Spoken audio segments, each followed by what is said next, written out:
రాళ్ళు తన చేతులతో తన ఇల్లు ఓడబెరుకును. 3 రాళ్ళు తన చేతులతో తన ఇల్లు ఓడబెరుకును. జ్ఞానవంతురాలు ఏం చేస్తుందంట? ఇల్లు కడుతుందంట. అంటే ఏంటి? ఇప్పుడు మీరు అందరూ ఇప్పుడు వెళ్ళి ఒక అమ్మగారు ఏమో ఇసుక తెస్తారు, ఇంకొక అమ్మగారు ఇటుకలు తెస్తారు. లక్ష్మణరావు గారు వాళ్ళ భార్య లేడీ మేస్త్రిగా ఉండి ఇప్పుడు ఇల్లు కడతారా?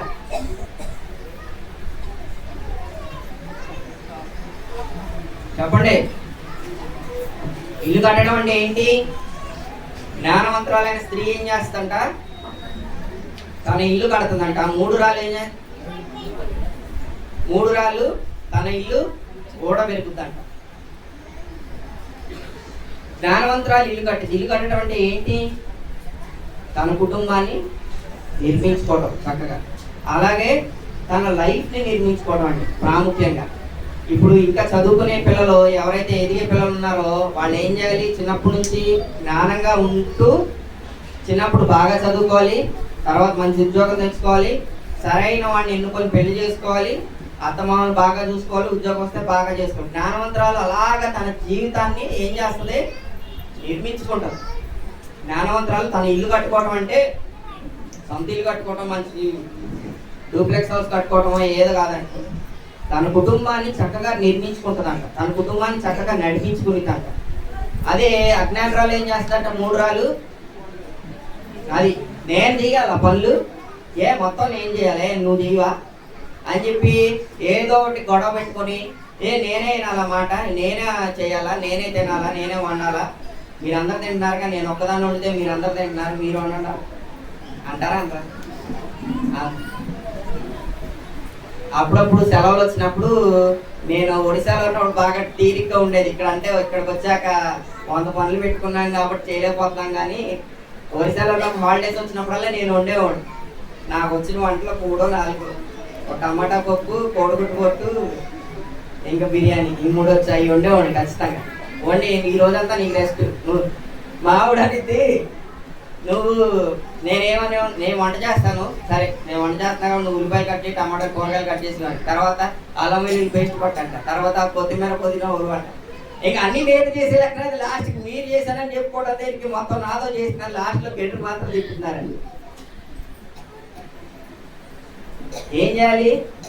జ్ఞానం చొప్పున కాపురం చేయాలి. వాళ్ళ పనుల్లో స్త్రీ కుటుంబాన్ని చక్కగా ఎలాగైతే నిర్మించుకుంటూ నడుపుతుందో, ఆదివారం ఆడవాళ్ళకి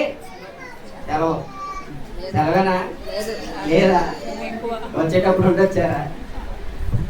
సెలవు లేదా? ఇవ్వండి అయ్యా సెలవంట. ప్రమోద్ మహేష్ ఏవేలా నువ్వు ఇవ్వవేంటి అలాగే చెప్తున్నావు? అందరూ ఇవ్వాలండి. అందరం వాళ్ళు చేసే పనిలో ప్రతి పనిలో పాలి భాగం పంచుకోవాలి. పురుషులు స్త్రీలు అందరం మన పిల్లలకి, మన తల్లిదండ్రులకి మనం చేసుకుంటే తప్పే ఉందని కలిసి చేసుకోవాలి అన్ని. అలాగే సామెతలు 11వ అధ్యాయం 22వ వచనం చూడండి. జ్ఞానం, స్త్రీకి ప్రాముఖ్యంగా జ్ఞానం కలిగి ప్రవర్తించాలంట. వివేకము గల స్త్రీ, వివేకము లేని సుందర స్త్రీ పంది ముక్కులున్న బంగారం కమ్మి వంటిదంట. స్త్రీ తెలుసుకోవాల్సింది ఏంటంటే, స్త్రీకి ముఖ్యంగా జ్ఞానము వివేకము అనేవి ఉండాలంట. అది లేకపోతే ఎలా ఉంటుందంట? పంది ముక్కున బంగారం కమ్మి పెడితే ఏం చేస్తుంది? పంది బీరువాలో పెట్టుకునిద్దా, తుడుచుకునిద్దా, చక్కగా నీట్గా ఉంచుకునిద్దా? ఆడవాళ్ళు చింతపండుతోనో దేనితోనో చక్కగా రుద్దుకుంటూ ఉంటారు ఎక్కడికైనా బయటకు వెళ్ళేటప్పుడు. పంది అలా చేస్తుందా? బుర్రలో నువ్వు ఎన్నిసార్లు స్నానం చేయించినా పంది బుర్రలో దొరికింది, దాంతోపాటు ఆ బంగారు కమ్మను కూడా దొరికేటట్టు చేస్తుంది. వివేకం లేని స్త్రీ పంది ముక్కుకి బంగారు కమ్మ. వివేకంతో జ్ఞానంతో పురుషులకి ఎలాగైతే కాపురం చేయమని దేవుడు చెప్పాడో, జ్ఞానంతో వివేకంతో కుటుంబాన్ని నడిపించుకుంటూ స్త్రీలు కూడా అలాగే కాపురం చేయాలని దేవుని వాక్యం బోధిస్తుంది. అలాగే స్త్రీలకి జ్ఞానం అనేది ఎలాగ అవసరమో, రెండవదిగా వస్త్రాలంకరణ అనేది, ప్రవర్తన అనేది చాలా ప్రాముఖ్యమైనది. 1 తిమోతి 2వ అధ్యాయము 9 నుంచి 11 వచనం, పేజ్ నెంబర్ 191 అండి. కొత్త నిబంధన 1 తిమోతి 2వ అధ్యాయము 9 నుండి 11 వచనం చూడండి. మరియు స్త్రీలను అనుకోవయు స్వస్థబుద్ధి గలవారై ఉండి తగుమాత్రపు వస్త్రముల చేతనే గాని జడలతోనైనను బంగారంతోనైనను ముత్యములతోనైనను మిగులు వెలగల వస్త్రములతోనైనా అలంకరించుకొనక దైవభక్తి గలవారమని చెప్పుకొని స్త్రీలకు తగినట్టుగా సత్క్రియల చేత తమ్మును తాము అలంకరించుకునేవారు. స్త్రీలకి ఏమవసరం అంట? ఎలాంటి అలంకరణ అవసరం? బహుమాత్రపు వస్త్రములు. దైవభక్తి గలవారమని చెప్పుకొని స్త్రీలకు తగినట్టుగా సత్క్రియల చేత తమ్మును తాము అలంకరించుకునేవాళ్ళు.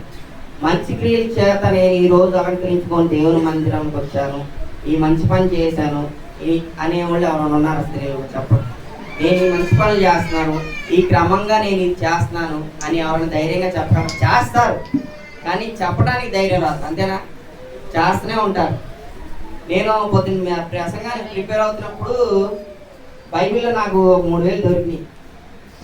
బైబిల్లో 3,000 దొరికినాయి. ఆ బైబిల్ ఎవరిదే? సుకన్య తీసుకున్నాను నేను.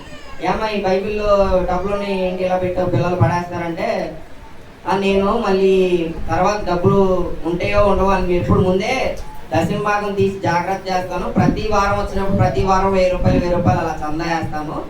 అందుకని ముందే తీసేసి బైబిల్లో పెట్టుకుంటాను, ఎప్పుడు ఆ టైంకి లోటు కాకుండా. అంత క్రమంగా సత్క్రియలు చేస్తూ మంచి పనులు చేస్తూ ఒక క్రమంగా చేసేవాళ్ళు, భక్తి చేసేవాళ్ళు ఎంతమంది ఉన్నారండి? క్రమశిక్షణ అనేది చాలా అవసరం. స్త్రీలు ఆ అక్షయ అలంకారం చూసుకోకూడదంట. తగుమాత్ర వస్త్రం ధరించుకుంటూ మంచి పనుల చేత వాళ్ళు ధరించుకోవాలంట. అలాగా సత్క్రియల చేత తమను తాను అలంకరించుకోవడం వాళ్ళని దేవుని వాక్యం కోరుకుంటాను. అలాగే 1 పేతురు 3వ అధ్యాయము 3 నుంచి 5 వచనాలు చూడండి. పేజ్ నెంబర్ 215 అండి. జడలు అల్లుకొనటయు బంగారు నగలు పెట్టుకొనటయు వస్త్రములు ధరించుకొనటయు వెలుపటి అలంకారం మీకు అలంకారముగా ఉండక సాధువైనట్టు మృదువైనట్టు గుణమును అక్షయాలంకారము మీ హృదయ అంతరంగ స్వభావం మీకు అలంకారంగా ఉండవాలి. జడలు బంగారం చీరలు వీటి మీద ఉండకూడదంట. స్త్రీలు బహుమాత్ర వస్త్రాలు ధరించుకోవాలి. దైవభక్తి ఉంటూ ఆ హృదయాన్ని అలంకరించుకోవాలంట. హృదయాన్ని ఎంతమంది అలంకరించుకుంటున్నారండి? ఎన్నో రకాలైన సెంట్లు పౌడర్లు ఎన్నో రకాలు, ఒకటి మించింది ఒకటి. ఈ కలర్ వేస్తే ఆ షేడు, ఆ కలర్ వేస్తే ఈ షేడు, దానికి దీని మ్యాచింగ్, దీనికి అది మ్యాచింగ్ అని 100 రకాలు మన బాడీని మన కళ్ళకేసిన ఈ కలర్కే ఈ కలరు, ఈ లిప్స్టిక్, ఈ చీర డిజైన్, అంచు డిజైను, అలా ఈ నెయిల్ పాలిష్లు, అవి వేసుకునే చెప్పులు, బాబు ఎన్ని మ్యాచింగ్లు ఉండాల్సింది. స్త్రీలకు ఇది కాదంట అందం. అంట అలా హృదయాన్ని సత్క్రియల చేత ఏదైతే అలంకరించుకుంటారో అదంట నిజమైన అందం. ఆ అలంకరణ కలిగి క్రైస్తవ స్త్రీ ప్రతి ఒక్కరు ఉండాలని దేవుని వాక్యం మనకి బోధిస్తుంది. సామెతలు 31వ అధ్యాయము 25-26 వచనాలు చూడండి. సామెతలు 31వ అధ్యాయము ప్రత్యేకంగా స్త్రీల కోసం అండి. ఆ అధ్యాయాన్ని ఫాలో అవుతూ మన జీవితాన్ని నడిపించుకుంటే చాలు, మన కుటుంబాన్ని నడిపించుకుంటే చాలండి. సామెతలు 31వ అధ్యాయము 25-26 వచనాలు. బలమును ఘనతయు ఏంటండి? పట్టు చీర, మంచి గౌన, మంచి చీర, మంచి లేకపోతే ఇంకే వెరైటీలు ఉంటాయి, లంగా ఓనియా, ఏయో వెరైటీలు ఉంటాయండి. ఆ పేర్లు కూడా మనకు చాలా మందికి తెలియదు, మనం కనిపెట్టలేము. అన్ని వెరైటీలు, అన్ని డిజైన్లు. చీర కన్నా కూడా కాస్ట్లీ జాకెట్ డిజైన్కి అవుతుంది. 3,000 పెట్టి చీర కొంటే 7,000 పెట్టి డిజైన్. అదేంటో మామూలు లేదు.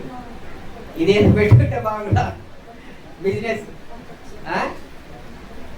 కానీ అసలైన అలంకరణ ఏంటంట? స్త్రీకి అసలైన వస్త్రాలు ఏంటంట? బలమును ఘనతయు ఆమెకు వస్త్రమును. దేవుని వాక్యం చేత బలం పొందుతూ ఉన్నారనుకో, ఆ బలము ఆ దేవుడిచ్చే ఘనత ఏమవుతాయి అంట? ఆమెకు వస్త్రాలు అవుతాయి అంట. అలాంటి స్త్రీ ఏమవుతుందంట? ఆమె రాబో కాలం విషయమై నిర్భయంగా ఉండును, జ్ఞానము కలిగి నోరు తెరుచును, కృపగల ఉపదేశం ఆమె బోధించును. బలమును ఘనతయు వస్త్రాలుగా ధరించుకున్న స్త్రీ ఏం చేస్తుందంట? జ్ఞానం కలిగి నోరు తెరుస్తుందంట. నేను ఎలాగో మా నాన్న స్టైల్లోనే ఉంటాను కాబట్టి ఎప్పుడు ఏదో ఒకటి అరుస్తూనే ఉంటా.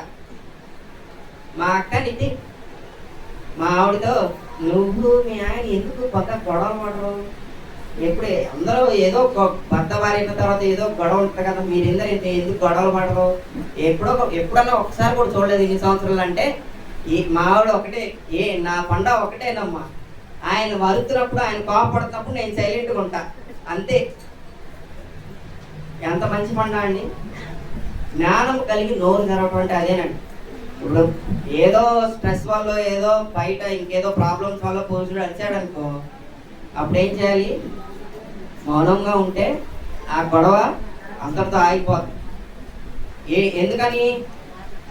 స్త్రీ తల వంచుకొని ఉంటే అది ఆమె ఆ పురుషుడికి ఇస్తున్న గౌరవం, ఆమె చేతకంతనం కాదండి. అది ఏదో ఒక రోజు, ఈ రోజు కాకపోతే రేపు కాకపోతే ఎల్లుండో ఖచ్చితంగా పురుషుడు తెలుసుకుంటాడు. అలాగే కృపగల ఉపదేశము ఆమె బోధిస్తుందంట. ఆమె నోరు తెరిస్తే ఏం చేస్తుందంట?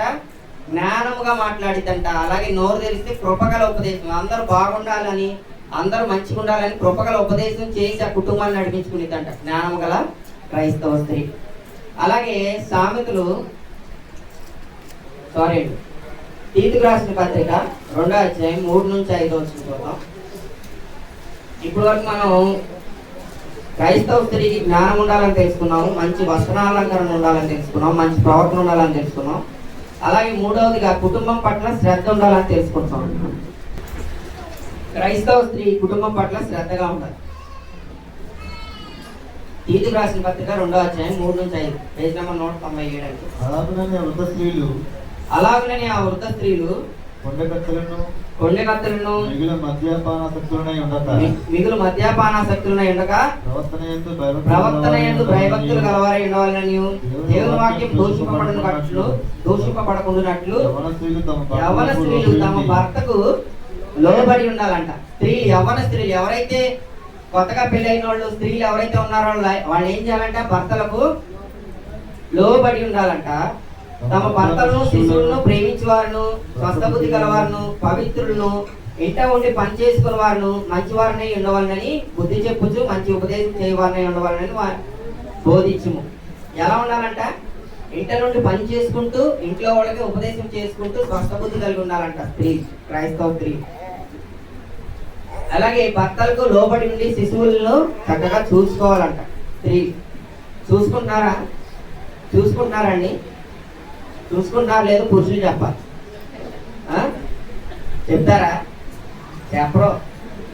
ఈగోలు అడ్డొస్తాయా? నేను ఇప్పుడు ఒక విషయం చెప్తానండి. మీరు ఎన్ని పనులు చేస్తున్నారు బయటికి వెళ్ళి? మీరు కాదు, మనం ఎన్ని పనులు చేస్తున్నాం బయటికి వెళ్ళి? నేనైతే బయట తోలుకుంటా ఆఫీస్కి వెళ్తాను. ఆఫీసులో నా మొహం పడేసిన పైసని పని చేసుకుంటాను. మళ్ళీ వచ్చేటప్పుడు ఇంట్లో కావాల్సిన కూరగాయలు ఏమైనా కావాలంటే కొనుక్కొని ఇంటికి వస్తాను. ఇంకా ఆడ పడేస్తా.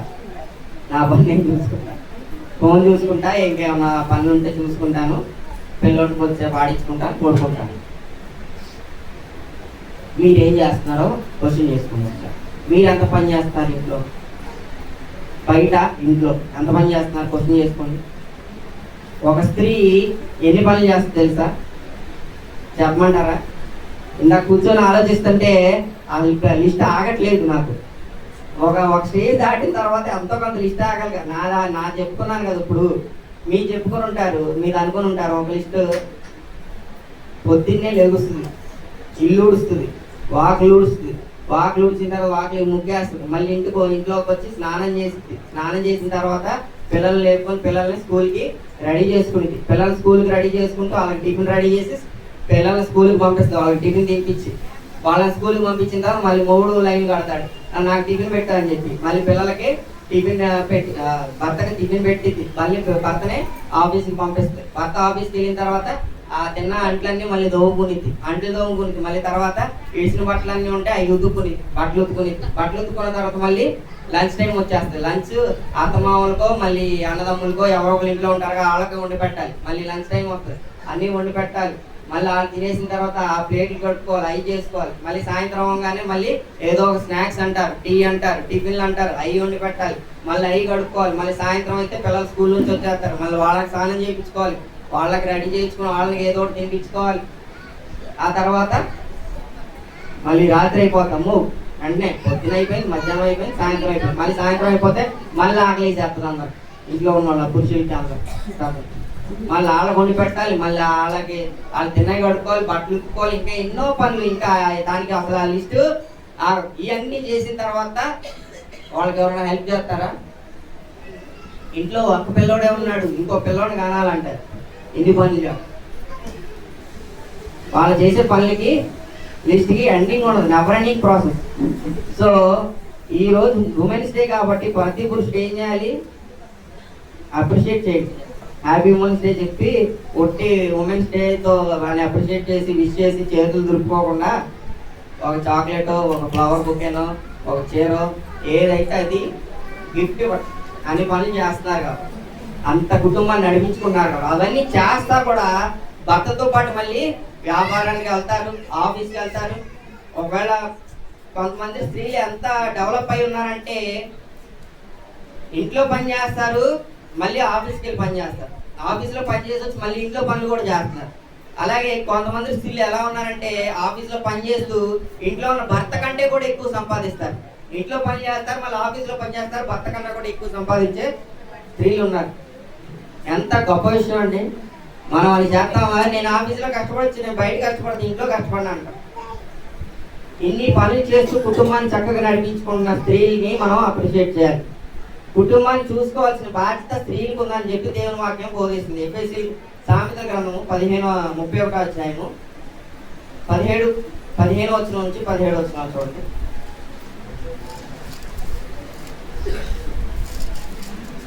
ఇప్పుడు నేను చెప్పిందంతా ఇక్కడ ఉందండి. 31 అధ్యాయం 15 వచనం.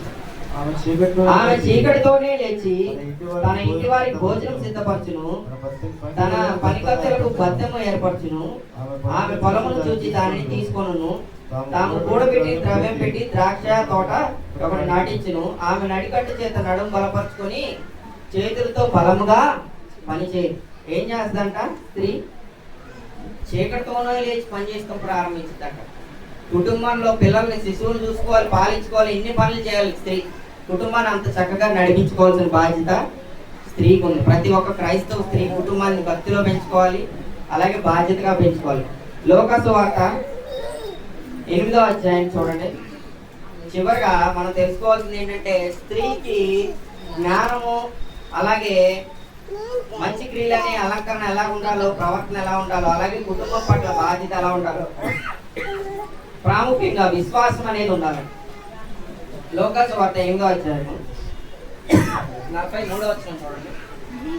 పేజ్ నెంబర్ 59 కొత్త నిబంధన.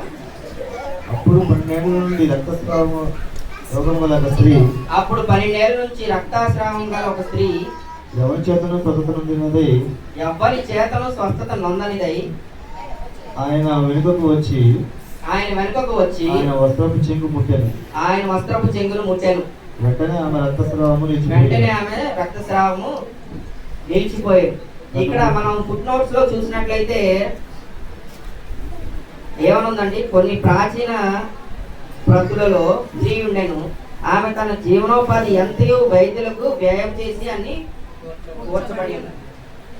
ఎన్నో వైద్యుల చుట్టూ తిరిగిందంట ఆ స్త్రీ, ఆ రక్తస్రావం రోగం తగ్గడం కోసం. ఎక్కడ ఆమెకి స్వస్థత దొరకలేదంట. ఆ 12 ఏళ్ల నుంచి రక్తస్రావం కలిగిన స్త్రీ ఎవరి చేతన స్వస్థత నొందనది ఉండను కనుక ఆమె ఏం చేసిందంట? ఆ గుంపులో ఆయన వస్త్రపు చెంగును ముట్టాను. జస్ట్ ఆ అంచును ముట్టిందంట. అంచును ముట్టంగానే ఏం జరిగిందంట? రక్తస్రావం. ఆమెకి ఏమైతే రోగం ఉందో యేసు ప్రభువారి చెంగును ముట్టంగానే ఆమెకు ఆ రోగం ఎన్నో సంవత్సరాల నుంచి ఉంది, 12 సంవత్సరాల నుంచి ఉంది. ఎందువల్ల పోయిందంట ఆ రోగం? చదవండి కింద వచ్చిన. నన్ను ముట్టినది ఎవరని యేసు అడగగా అందరూ వేరుగమన్నప్పుడు పేతురు, ఏలినవాడా, జనసులను కిక్కురు వేసి నీ మీద పడుచున్నారుగా. ఈ జనాలందరిలో కూడా యేసు ప్రభువారికి అర్థమైపోయింది, ఎవరో నన్ను ముట్టుకున్నారు, నాలో నుంచి శక్తి బయటికి వెళ్ళింది, నాలోంచి శక్తి బయటికి వెళ్ళి ఎవరో స్వస్థపరిచింది, ఎవరామె అని యేసు ప్రభువారు అంత గుంపులో అడుగుతుంటే ఎవరో నన్ను ముట్టుకున్నారని అడగని పేతురు ఏమంటున్నాడంట?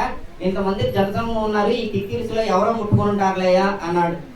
అప్పుడు ఆమె దాగి ఉండలేదంట. బయటకు వచ్చి ఏమంటారు చూడండి, తాను మరుగై ఉండలేదని ఆ స్త్రీ చూచి వణుకుచూ వచ్చి ఆయన ఎదుట సాగిలపడి తాను ఎందు నిమిత్తం ఆయనను ముట్టెనో వెంటనే తాను ఎలాగ స్వస్థపడేనో ఆ సంగతి ప్రజలందరి ఎదుట.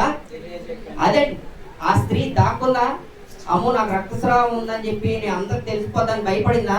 ఆమె విశ్వాసం వలన ఆమె స్వస్థత పొందింది కాబట్టి ఆమె వెంటనే వాళ్ళందరి ఎదుట ఎవరిని మైపరచబడింది? ఆమెను మైపరిచింది, దేవుని మైపరిచింది.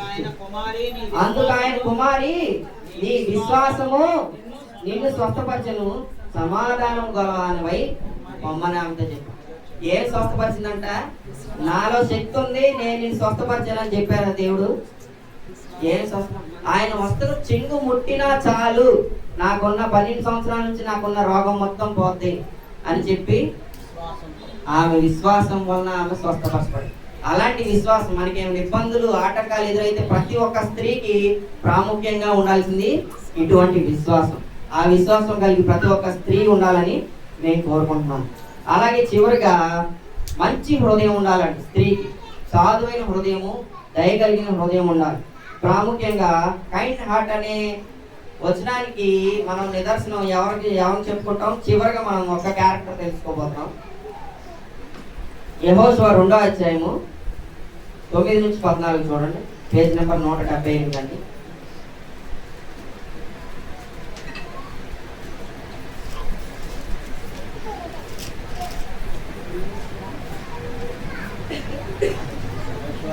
యెహోషువ 2వ అధ్యాయము 9 నుంచి అండి. ఆ వేగుల వారు పండు కనుక మునుపు ఆమె వారున్న మిద్దె మీదకి ఎక్కి వారితో ఇట్లనెను, యెహోవా ఈ దేశం మీకు ఇచ్చుచున్నాడనియు మీ వలన మాకు భయము పుట్టుననియు మీ భయము వలన ఈ దేశవాసులందరికీ ధైర్యము చెడుననియు నేను ఎరుగుదును. ఎవరండి ఈమె? రాహాబు. రాహాబు గురించి మనం తెలుసుకుంటున్నాం. రాహాబు ఎవరు? వేశ్య. రాహాబు వేశ్య అని ఇక్కడ మనకి మొదటి వచనంలోనే చివరి పాటలో ఉంది. రాహాబును ఒక వేశ్య ఏంట చేరి అక్కడ దిగారంట. రాహాబు అనే వేశ్య ఏం చేసిందంట? దేవుని బిడ్డలు రాగానే వాళ్ళని ఇంటికి చేర్చుకుంది. వాళ్ళని చంపుదామని చూస్తుంటే అందరూ వాళ్ళని ఇంటికి చేర్చుకుని ఏమన్నామా? 10వ వచనం చదవండి. మీరు ఐగుప్తులో నుండి వచ్చినప్పుడు మీ ఎదుట యెహోవా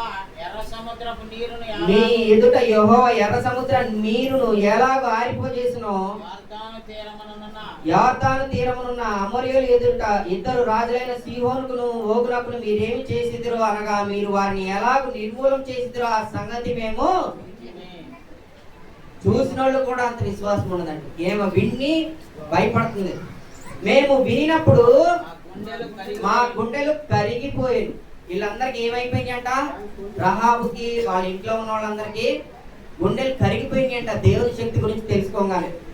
మీ దేవుడని యెహోవా పైన ఆకాశం అందును కింద భూమి అందును దేవుడే. మీ ఎదుట ఎట్టి మనుషులకైనాను ధైర్యం ఏమాత్రమును ఉండదు.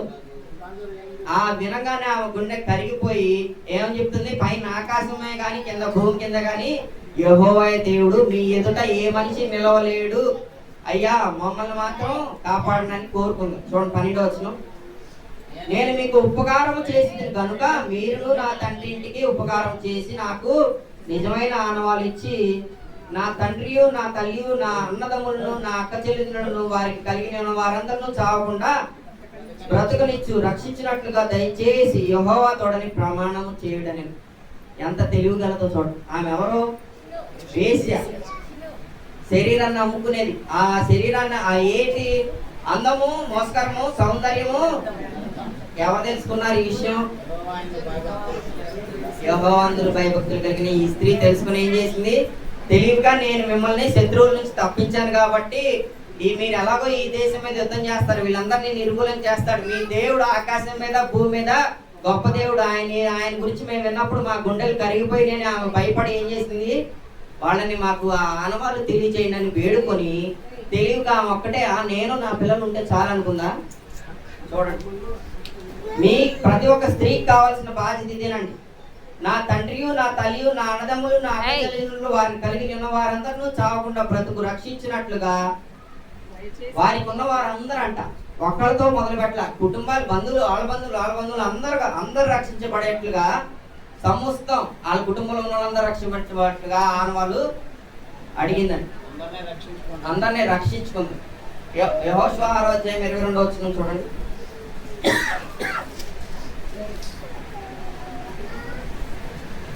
6వ అధ్యాయం 22వ వచనం. అయితే యెహోషువ యేషే ఇంటికి వెళ్ళి మీరు ఆమెతో ప్రమాణం చేసినట్లు ఆమెను కలిగిన వారినందరినీ అక్కడ నుండి తోడుకొని రండని దేశంలో వేలు చూసిన ఇద్దరు మనుషులతో చెప్పగా, వేగుల వారైన ఈ మనుషులు పోయి రాహాబును, ఆమె తండ్రిని, ఆమె తల్లిని, ఆమె సహోదరును ఆమెకు అదండి. ఆమె ఎంత తెలివిగా వాగ్దానం తీసుకుందంటే, ఆమె కలిగిన వారందరినీ రక్షించే విధంగా వాగ్దానం తీసుకొని, ఆమె కలిగిన వారందరినీ దేవుని బిడ్డలు వాగ్దానం ఇస్తే మాట తప్పుతారా? తప్పరు. ఖచ్చితంగా యెహోషువ ఆ మనుషులందరినీ పంపించి వాళ్ళకి కలిగిన వాళ్ళందరినీ రక్షించుకుని ఆ తర్వాత వాళ్ళ మీద యుద్ధానికి వెళ్ళి వాళ్ళందరినీ నిర్మూలన చేసింది. అలాంటి గొప్ప విశ్వాసం కలిగిన ఈమె ఎక్కడ కొనియాడబడిందంట? 31వ అధ్యాయం 30 వచనం చూడండి. సామెతలు పేజ్ నెంబర్ 555 అండి. వివేకము కలిగిన ఈ స్త్రీ, విశ్వాసము కలిగిన ఈ స్త్రీ ఎక్కడెక్కడ కొనియాడబడుతుందంట? ఈ విషయం తెలుసుకుందండి ఈ వేశ్య. అప్పుడు దాకా ఒళ్ళమ్ముకుంది, అప్పుడు దాకా అందంతో ఎన్నో సంపాదించుకుని ఉండొచ్చు, అప్పుడు దాకా ఇంటిని పోషించి ఉండొచ్చు. కానీ ఏం తెలుసుకుంది? ఎప్పుడైతే దేవుని గురించి నిజమైన రక్షణ సువార్త ఎప్పుడైతే తెలుసుకుందో, నిజమైన దేవుడు ఎవరైతే తెలుసుకుందో, అప్పుడు ఏం చేసిందంట? అందము మోసకరము, సౌందర్యము వ్యర్థము, యెహోవాయందు భయభక్తులు కలిగిన స్త్రీ. అదండి, యెహోవాయందు భయభక్తులు కలిగిన స్త్రీ ఏమవుతుందంట? మీరందరూ భయభక్తులు కలిగి ఉంటే ఈ స్త్రీలందరూ ఎవరు కొనియాడబడతారంటే పొగడబడతారు. చేసిన పనిని బట్టి అట్టి దానికి ప్రతిఫలం ఇయ్యదగును. గౌనుల యొక్క ఆమె పనులు ఆమెను కొనియాడు. ఇప్పుడు ఆమె ఆ రోజు అంత గొప్ప పని చేయబట్టే ఆమె గురించి ఇక్కడ ఇంత గొప్పగా రహాబ్ అనే బేస్ గురించి మనం గొప్పగా చెప్పుకుంటున్నాం.